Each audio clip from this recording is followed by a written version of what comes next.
काजल जी, आप तो तो वहीं खड़ी थी, आपको कितना जवाब मिला?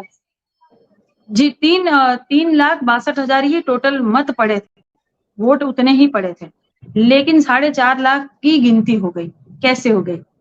आदरणीय मुख्यमंत्री जी का गढ़ है, उनका जिला है, उनका पूरा प्रदेश है, राज्य है, कैसे हो गई? इसका क्या अर्थ होता है? और वैसे हम अगर चुपचाप निकल भी जाते, किसी को कुछ पता भी नहीं चलता, किसी को कुछ मालूम ही नहीं पड़ता।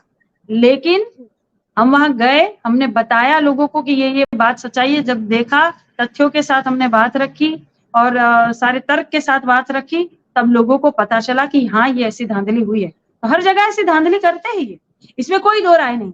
घोसी में भी अगर आप देखेंगे, एसओजी थे एक, वोट नहीं डालने दे रहे थे, सबका आई कार्ड छीन ले रहे थे, सबका आधार कार्ड छीन ले रहे थे। वो वीडियो भी बड़ा वायरल हो रहा था, लगातार ट्रेंड कर रहा था, तो वोट नहीं डालने देता। आज हम लाखों के वोट से हम जीतते, हम सिर्फ 40,000 50,000 से नहीं, हम लाखों के मत से हम जीतते।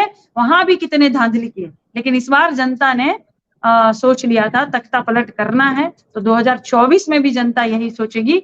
अपने मुद्दों पर जनता चुनाव लड़ेगी, अपने जो मुद्दे हैं उन पर ही ये पूरा चुनाव होगा, इसलिए घोसी में जुड़ेगा आप भी भारत तो तो सोची थी कि जीतेगा ससुर इंडिया। जी के वोटों में सेंध मारना है, आप भी तो घोसी यही सोच के गई थी ना? आप भी तो घोसी यही सोच के गई थी ना कि ससुर जी के वोटों में सेंध मारना है? मुझे तो भारतीय जनता पार्टी के जितने वोट है उन सब में सेंध मारना है, मैं सच बता रही हूँ। भगवान करे आप अपने इरादों में कामयाब हो और हर नेता अपने इरादों में कामयाब हो।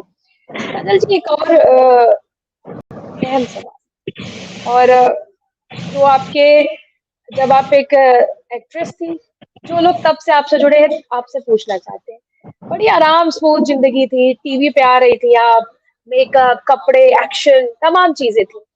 यहाँ फील्ड में आकर धूल धूप दिन रात मेहनत करना, कभी ये ऐसा नहीं बात लगता सच कि है, हमारी जिंदगी अच्छी थी? ये बात सच है कि बड़ी लेविश लाइफ थी मेरी, बहुत ऐशो आराम था मेरी लाइफ में, जैसा मर्जी हो वैसा मैं जीती थी।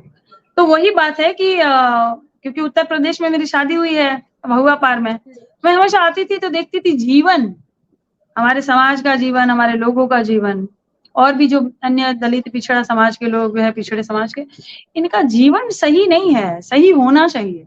तो मैं हमेशा ही अपने परिवार से जिक्र करती थी, उनकी फिक्र करती थी कि क्या करूं इनके लिए, इनका कैसे जीवन बदला जाए, पता भी नहीं है किस तरह से रहना चाहिए, इनको मिलना चाहिए, जब आप आती थी, इनका जब आप इतना गाँव हक आया है, करती थी ससुराल, इनका इतना हक है, इनको इतना ही मिल रहा है, इतना खुश है।